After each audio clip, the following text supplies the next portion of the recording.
here, Sandra. Welcome to another episode of Asexualise, My Asexual Life. This is a place to be for education about asexuality, all things asexual, and I share my own asexual life journey in order to help you in yours.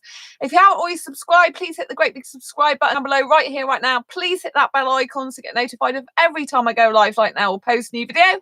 And don't forget to give this video a thumbs up as we go along if you're enjoying the content. If you don't know who I am Sandra Bellamy, author of this wonderful book, Asexual Perspectives, 47 Asexual Stories, Love, Life and Sex, a celebration of asexual diversity. I'm also the founder of asexualise.com and the founder of Asexualise Academy. So welcome to tonight's episode. In this episode, I'm going to be explaining to you what to do if you're asexual and aromantic and you don't want a relationship. So something that aromantic asexuals find very, very difficult to explain to people is if they don't want a relationship, because obviously some aromantics still do want a relationship. So an aromantic person, just to let you know, is someone who doesn't experience romantic attraction. So there's an A in front of romantic, but they're put together. Most people say aromantic, like asexual. I say aromantic. I find it easier to say that and distinguish that from a romantic person who I am. I'm a romantic person, not aromantic with the A with the romantic together. So anyway, aromantics lack romantic attraction and aromantic asexuals lack the sexual attraction too. So some aromantics, they do want to be in a relationship and a lot of others don't. But how do you go about saying to someone, I don't want a relationship, especially when they won't listen? So you've got to understand first and foremost, the most important thing is you, your feelings, your life, your well-being and your health. Just like asexuals in general don't want sex, they don't like it, don't need it. If we're constantly being bombarded and told we need to be in a relationship to be happy, we need to have sex to be happy, you know, it doesn't make us feel good, right? So our own well-being and health should always come first. Our own feelings, our own inner soul, our own being should always be number one, right? So first and foremost, you must get that right. You know, the most important thing is not to care what other people think and know that you have to look after your own needs despite and in spite of what people may think or say to you. So that's like the number one key rule, obviously, is, you know, make sure you're doing the best by yourself first and foremost, right? But if you want to explain it to people, you know, just go with it with a positive slant. Like if you go with it in kind of like a way that you're feeling down about it because you're worried about their reaction, they'll pick up on that. And instead of thinking, oh, this person really enjoys being single, they like the single life, they're happy to not be in a relationship, if they see you saying it solemnly, saying it with like, you know, a heavy heart, they'll think you're not genuine and don't mean it. So you need to be confident, right? So first of all, you need to know that your actual opinion, I'm going to take this off because I'm getting hot. Your actual opinion is the most important for you, right? And then confidence, you have to say it with confidence. Even if you don't feel that confident, you have to, you know, psych yourself up and say it with confidence. Say, look, I'm an aromantic asexual person. An aromantic person is not romantic. We don't experience any romantic attraction. Therefore, explain with confidence that you're not missing out because you don't have those feelings in the first place. You don't feel like you need anyone. You don't feel like you want to be with anyone. You don't feel like a relationship. You're not missing something. You don't feel something towards. Do you see what I mean? It's not a necessity. Like food, drink is a necessity to live. Going to the toilet is as well, right? You have to pass, what comes in has to go out. But you don't have to have a relationship if you don't want one. And it's perfectly fine. But what you need to do is when you explain it to them, you need to be confident, say it with conviction, like you believe in it, and say it with a loving, happy, approachable aura about you. So say, you know, I'm really happy with my life. I absolutely adore it. And list all the things you're happy about in your life. And, you know, stack all the evidence of why you're better off not being in a relationship, why it's so important to you not to be in a relationship, why it makes you so happy not to be in a relationship.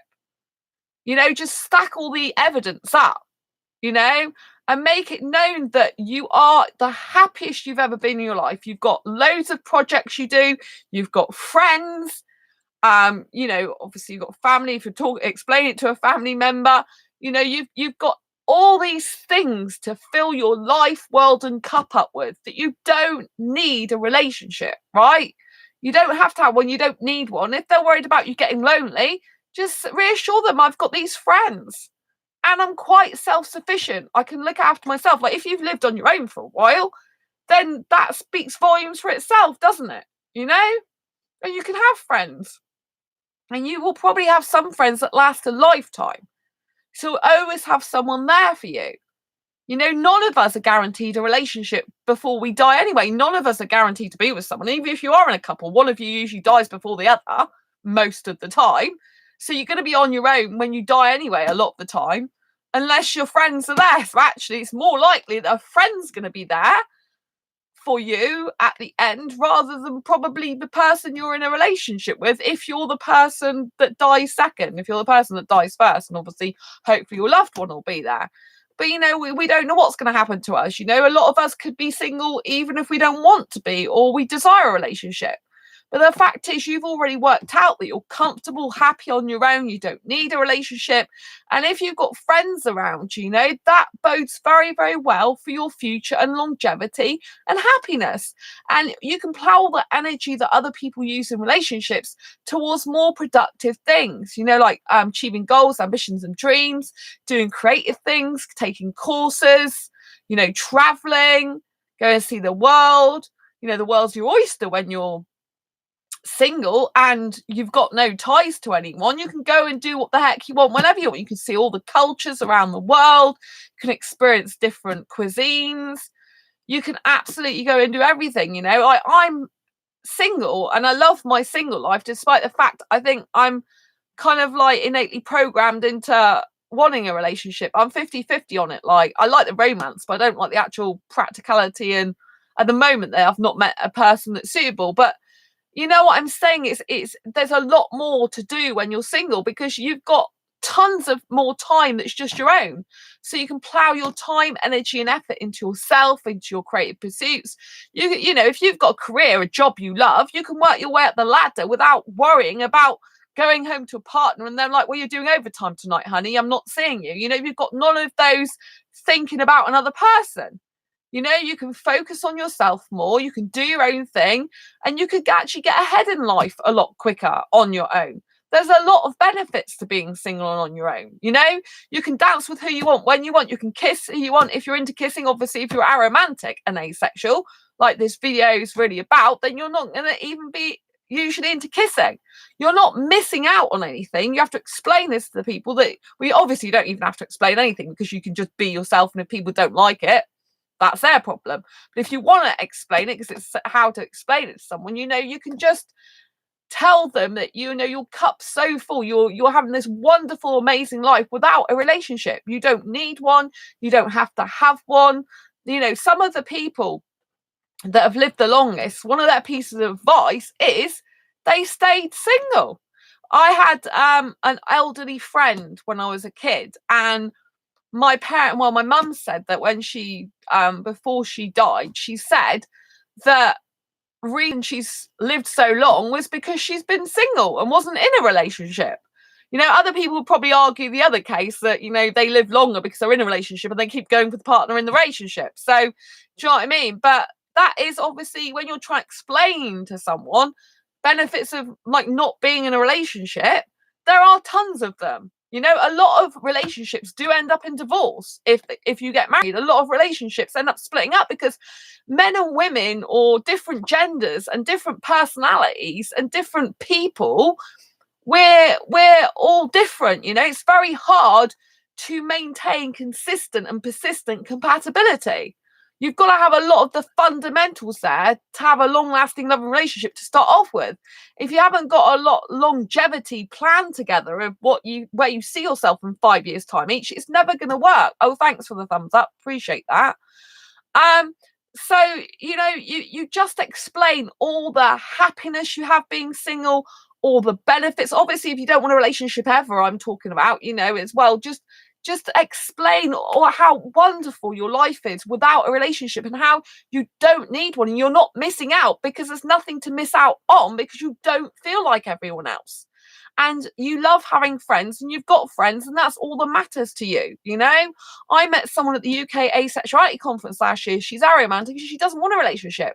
And she says she categorically doesn't want to. And she said it was hard for people to understand, who were close to her, like her family, how she was going to survive like without relationship, or why she didn't want one. And you know, people tend to feel sorry for people if they haven't got a relationship. I think that's fine if the person like really wants a relationship and they haven't found someone. If you've got some sympathy for that person who wants to be in a relationship, longs for one, and they're not in one, I think that's fine. But if people are giving you sympathy for something that you don't even want in the first place, and that's just kind of wasted sympathy, because you don't want it in the first place. You're not missing out. There's no lack. There's nothing not to worry about. Do you know what I mean? There's no problem. The only people that have got the problem, the ones that can't comprehend in their brain why someone would want to stay single all life. But to be quite honest, you know, as a lot of people Aromantic say in this book, it's a lot less drama than being in a romantic relationship. For example, I'm romantic, and I think romantic relationships so far in my life has been quite dramatic. I don't want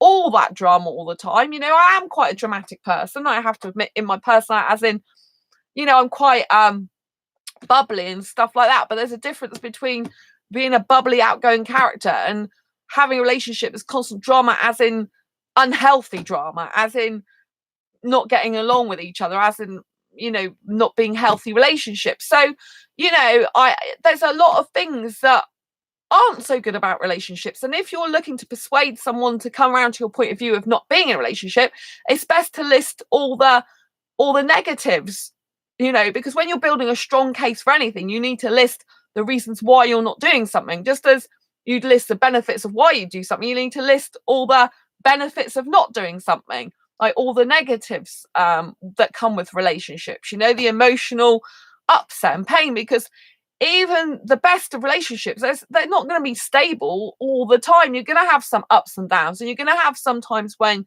you are upset and in pain, because that person's going to unintentionally hurt you sometimes, you know.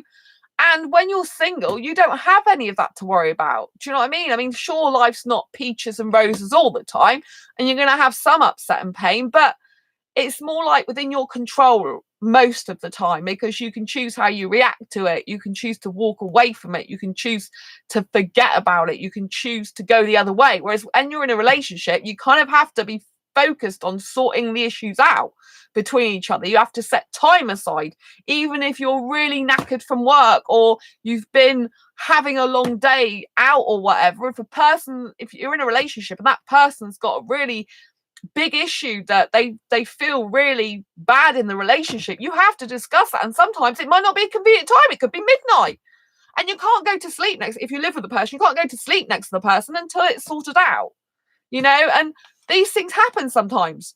Not every relationship is going to be the ideal. Oh, well, we get up the same time and we go to work at the same time and we come home at the same time and happy families. It doesn't work like that in life. If your partner's upset, if you're in a relationship, usually you're affected, whether you like it or not, whether you want to be, because you care about them and you care about the relationship.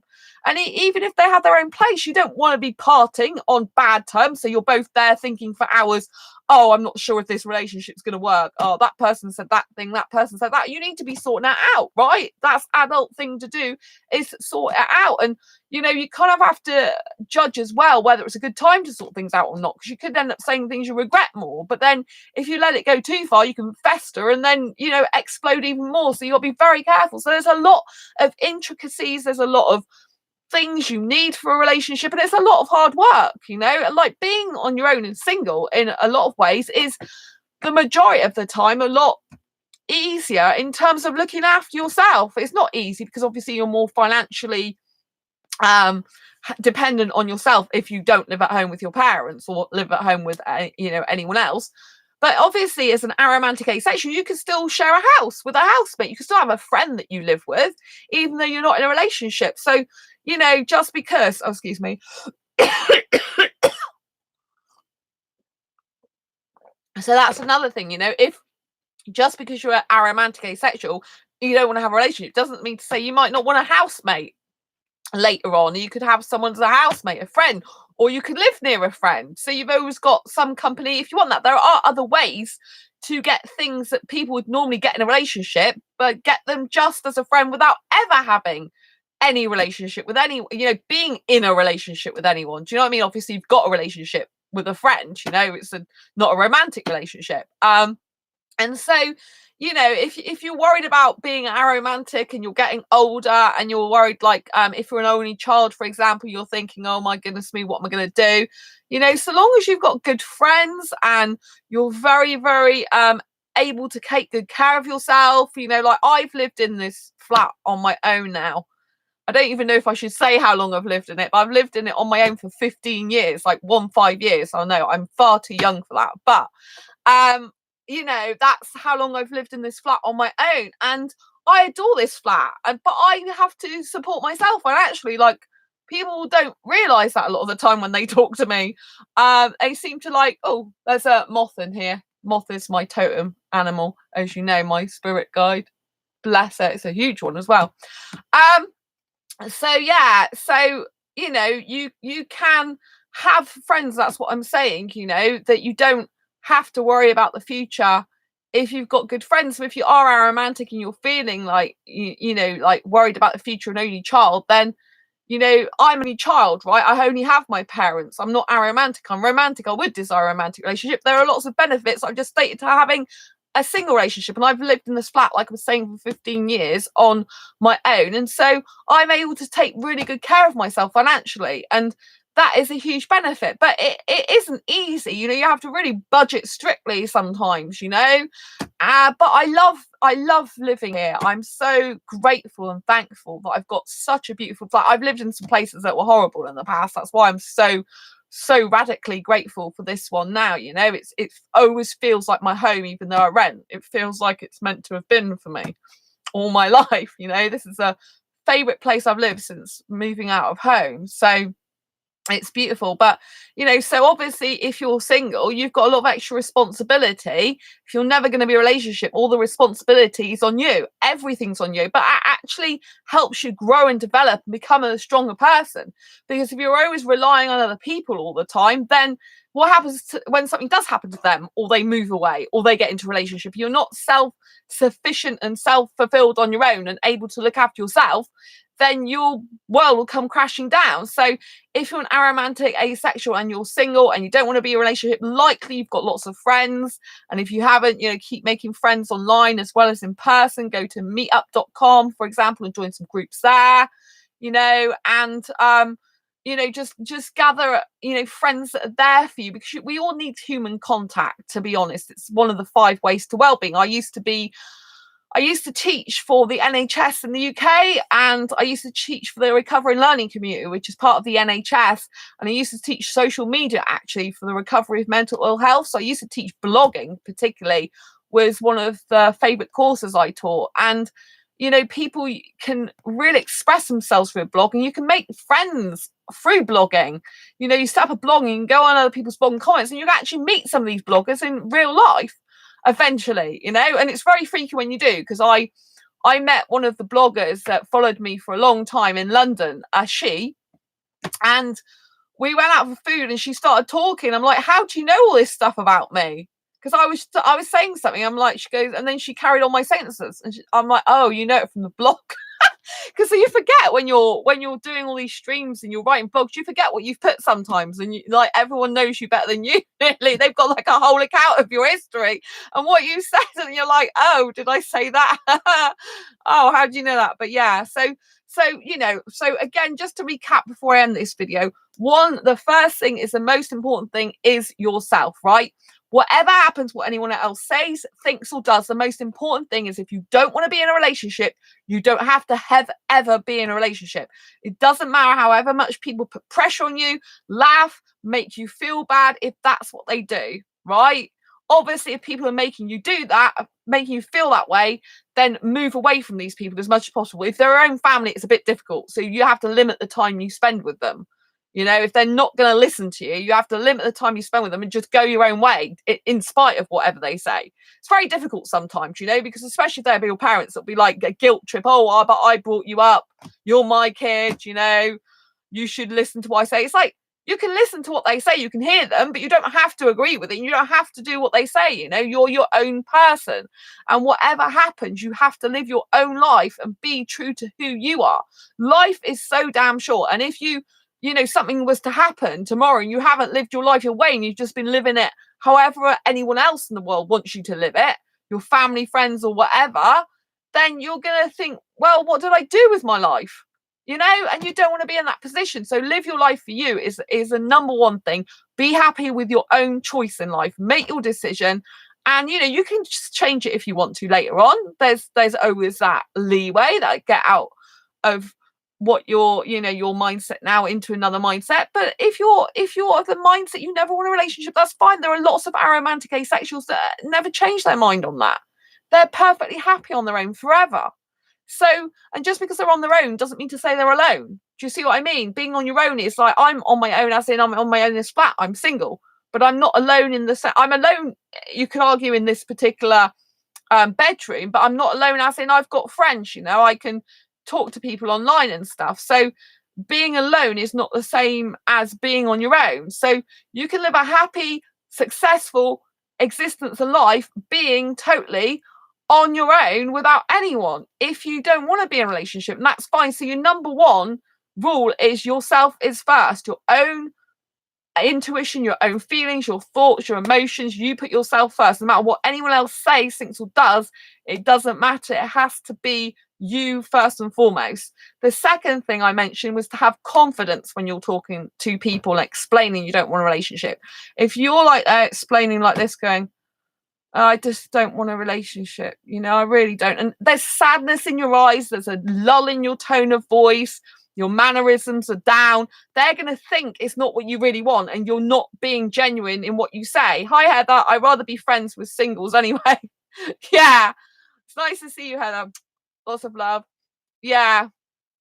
It's better to be single with friends with singles, especially they're guys a lot of the time, because they got wives and stuff. They don't really want to get mixed up. But I've got guys that I know that are in relationships, but I don't usually speak to them very often unless I there's one friend I've got who I messaged happy birthday today on their profile, their Facebook profile, but it was just happy birthday to them. Do you know what I mean? They're engaged.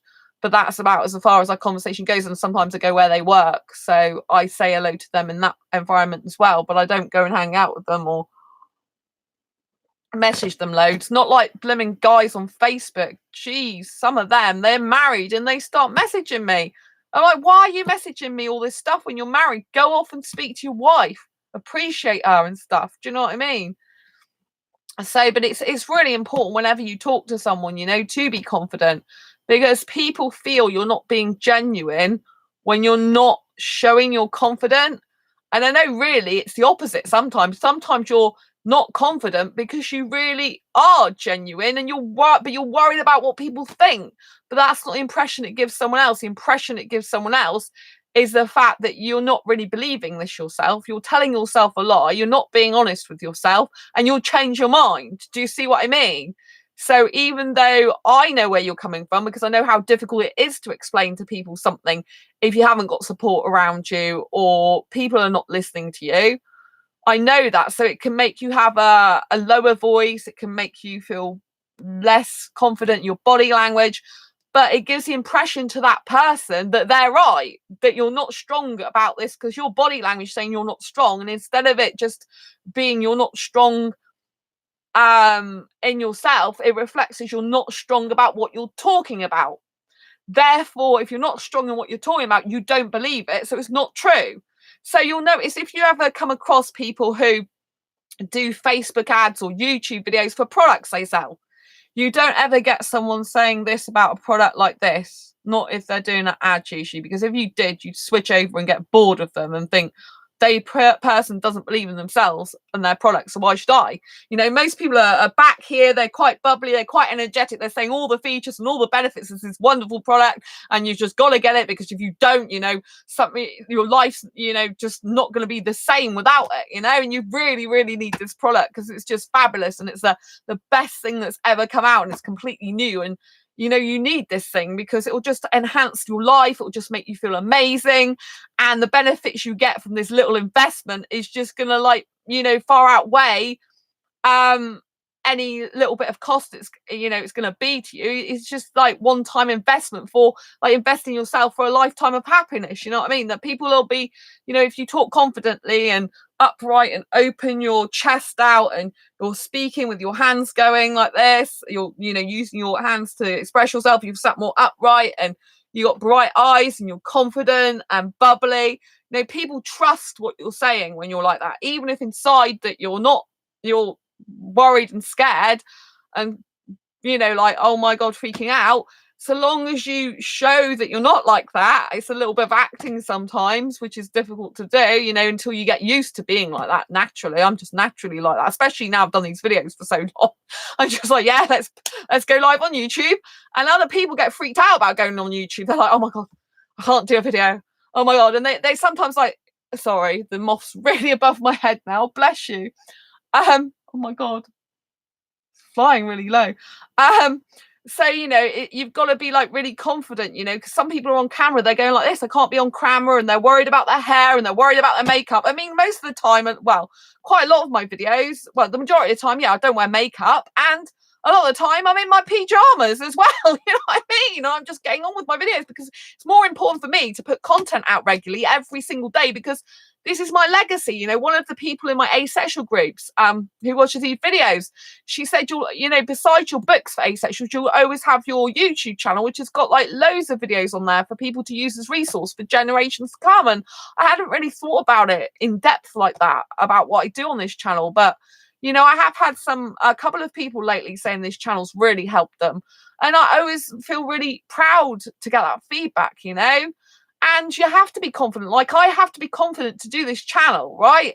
When I first started doing this channel and the stuff I had to say about sex, oh my goodness me. I was freaking out. I was going, but you don't talk, but before you found out you're asexual, you never spoke about sex.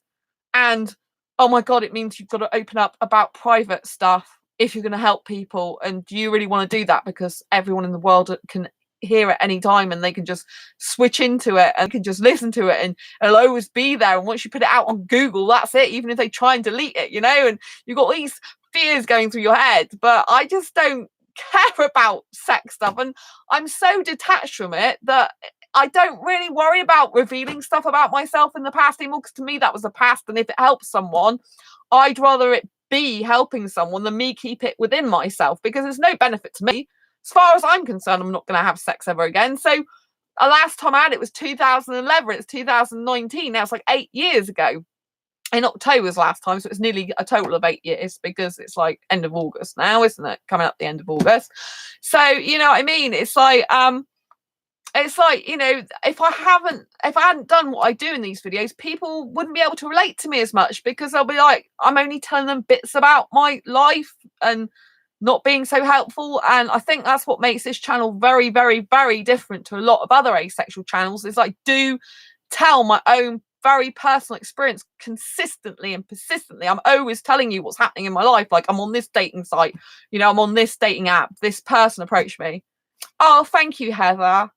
It means a lot to you, for you being here. Actually, I look for you sometimes and I'm thinking, oh, it's so sweet that you support me, because it helps, having someone to talk to on these videos, because sometimes I can be on my own here, and I don't mind being on my own, because I know people catch up at it later, because I know that, I do put it out late. But then, sometimes I do daytime videos, but I do a lot of stuff in the day. Today has been an absolute manic day. I didn't even eat my food till 9:30, I think it was, at night. So do you know what I mean? Unfortunately, it's not always easy. And in the daytime, people tend to be working more as well. So it's not really a good time so much to do the videos, but sometimes I need to. And I tend to I'm a night owl, so it tends to just work out right. But obviously, if I got more people that wanted daytime ones, I could do some of the days sometimes. But I try to stick to between 11 p.m. and 12 p.m. So yeah. But I hope I've explained the confidence thing okay. I think I have. Because it's just really important when you're telling people to be confident. And also, just always act like it's non-negotiable.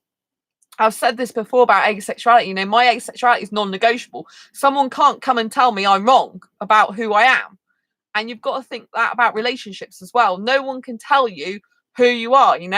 I knew when I was 15 years old that I didn't want children. The doctor said, oh, you'll change your mind. I knew I wouldn't. I'm a girl that knew from a very, very young age her own mind. I was very old for my age. When I was younger, in birth certificate age, I was older. Now I'm older, I tend to be younger in my environment, lifestyle, what I do, what I like. But I was very, very advanced in my years, very advanced. And I was very conscious of everything from a young age as well, from younger than 2 even, and so I was very adult for my age. And I remember going to the orthodontist, and I think might have mentioned this previous video. I mentioned there was an orthodontist I went to, and I was sent to this orthodontist, and they talked about having teeth out, but they didn't talk about brace. And I'm like, well, why are you talking? I was thinking in my head, why are you talking about teeth out with no brace? And I'm not having teeth out because I hate pain. I can't stand blood, and I can't, I had a bad experience when I saw someone having their tooth extracted when I was a kid, and I don't like going to the dentist if I can help it. And I do go for checkups, but really, I get very worried about it, should I say. So it's kind of like that. You've got to just have the fact that it's non-negotiable. That just like I said when I was 15 years old, I didn't want kids. I've not changed my mind. I think it's very patronizing when people say, oh, but you'll change your mind. It's like with asexuality, some people are saying, oh, well, you're too young to know. Of course you're not too young to know. Kids these days, they know things very young on. Some kids knew when they were very young that they weren't meant to be the gender they're meant to be. I watched a YouTube video the other day on gender, and I think their kid are very young. Are they 8 or younger? And they know that they want to be, they're a girl, but they want to be a boy. They wear boys' clothes, they feel more comfortable in there, but the mums try not to label the person as transgender, even though they pretty much sure their daughter is transgender, really. And so because they don't want to, just in case that person does change, decides to be more feminine later on and stay a girl.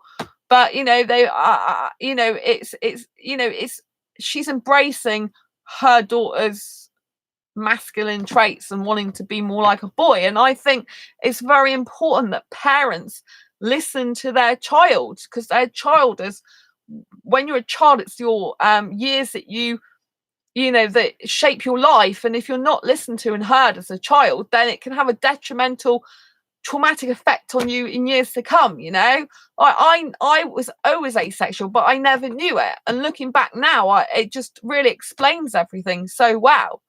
So just remember the golden rule that your asexuality is non-negotiable, and also your aromanticism, not wanting a relationship, is non-negotiable. That doesn't mean to say you can't change your mind if you want to later on. Of course you can, but it's non-negotiable, right?